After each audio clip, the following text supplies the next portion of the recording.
नमस्कार दोस्तों, स्वागत है आपका ओमजी रियल स्टेट में। मैं ओम प्रकाश शर्मा आपका हार्दिक अभिनंदन करता हूं। आज चर्चा करेंगे हम जेडीए और गृह निर्माण समितियां की कार्य प्रणाली पर। जेडीए सरकारी संस्था होती है और गृह निर्माण समितियां एक निजी समूह होती है।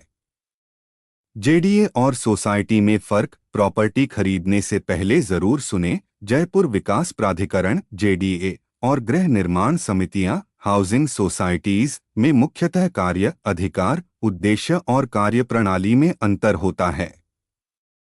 दोनों का उद्देश्य आवासीय क्षेत्रों का विकास करना है, लेकिन उनके दायरे और संचालन के तरीके अलग अलग होते हैं। एक, जयपुर विकास प्राधिकरण जेडीए। परिचय। जेडीए एक सरकारी संस्था है जो जयपुर शहर और उसके आसपास के क्षेत्रों में शहरी विकास और नियोजन के लिए जिम्मेदार है।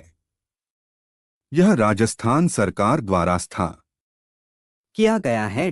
मुख्य कार्य और जिम्मेदारियां। शहरी नियोजन और विकास। जयपुर में मास्टर प्लान के अनुसार शहरीकरण का नियोजन।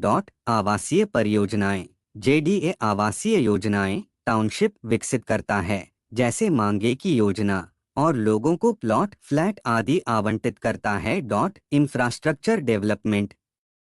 सड़कों, फ्लाईओवर, पानी की आपूर्ति, सीवरेज सिस्टम और अन्य सार्वजनिक सुविधाओं का विकास। भूमि अधिग्रहण और आवंटन। सरकारी योजनाओं के लिए भूमि का अधिग्रहण करना और इसे उपयोग के लिए विकसित करना। नियम और अनुपालन। निर्माण कार्यों के लिए बिल्डिंग परमिट जारी करना और अवैध निर्माण पर कार्रवाई करना। संचालन और प्रबंधन। जेडीए सरकारी अधिकारियों द्वारा संचालित होता है। यह राज्य सरकार के शहरी विकास मंत्रालय के अंतर्गत आता है। लाभ, योजनाबद्ध विकास। सरकारी निगरानी और पारदर्शिता। बड़े पैमाने पर शहरीकरण और सार्वजनिक परियोजनाएं। जेडीए अप्रूव्ड किसी भी तरह की प्रॉपर्टी खरीदने के लिए किसी भी लोकेशन पर और किसी भी बजट में। 2, गृह निर्माण समितियां हाउसिंग सोसाइटीज। परिचय। गृह निर्माण समितियां निजी समूह या संगठन होते हैं जो अपने सदस्यों के लिए आवासीय क्षेत्र विकसित करते हैं। यह सहकारी संगठन की तरह कार्य करता है। मुख्य कार्य और जिम्मेदारियां। भूमि खरीद और विकास। समिति भूमि खरीदती है और उसे आवासीय प्लॉट्स या फ्लैट्स में विभाजित करती है। सदस्यों को आवास आवंटन। समिति केवल अपने सदस्यों को ही प्लॉट्स, फ्लैट्स आवंटित करती है। संवेदनशील विकास। छोटे पैमाने पर टाउनशिप, सड़कें और अन्य बुनियादी सुविधाएं विकसित करना। सदस्यों के लिए सेवाएं। समितियां अपनी सुविधाओं का रखरखाव करती हैं, जैसे पानी, बिजली, सफाई आदि। संचालन और प्रबंधन। समिति का प्रबंधन उसके सदस्य करते हैं, जो अध्यक्ष, सचिव और अन्य पदाधिकारियों का चुनाव करते हैं। यह एक लोकतांत्रिक प्रणाली पर आधारित होता है। लाभ, सामूहिक निर्णय प्रक्रिया। किफायती दरों पर आवास। सदस्यता आधारित प्रणाली जो सदस्यों के हितों पर केंद्रित होती है।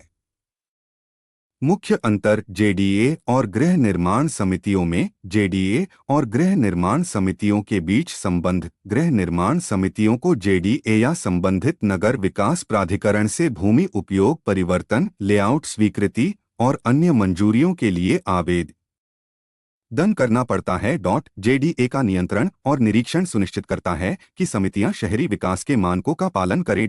निष्कर्ष, जेडीए शहरी क्षेत्रों के व्यापक और नियोजित विकास के लिए जिम्मेदार है। गृह निर्माण समितियां सीमित क्षेत्र और सदस्यों के लिए आवासीय विकास करती हैं। दोनों ही अपने अपने उद्देश्य में महत्वपूर्ण भूमिका निभाते हैं और एक दूसरे के पूरक के रूप में कार्य करते हैं। क्या आप इस विषय में किसी विशेष पहलू पर विस्तृत जानकारी चाहते हैं? अपने दोनों की कार्य प्रणाली को समझ लिया है। मेरी राय में आपको अपनी गाड़ी खून पसीने की कमाई को चाहिए, इसकी में ही लगनी चाहिए, जिसमें आपकी निवेश की जो ग्रंथ है वह बड़ी तेजी से होगी। अगर आप जेडीए अप्रूव्ड प्रॉपर्टी लेनी है तो मैं ओम प्रकाश आपको अच्छी से अच्छी प्रॉपर्टी प्रोवाइड कराऊंगा। हमारे पास में जयपुर की हर लोकेशन पर जेडीए प्रॉपर्टी है। नीचे स्क्रीन पर मेरे नंबर चल रहे हैं, आप हमसे संपर्क कर सकते हैं। आपको मेरी जानकारी अच्छी लगी हो तो मेरे चैनल को सब्सक्राइब करें, लाइक करें, कमेंट करें। मिलते। जय हिंद।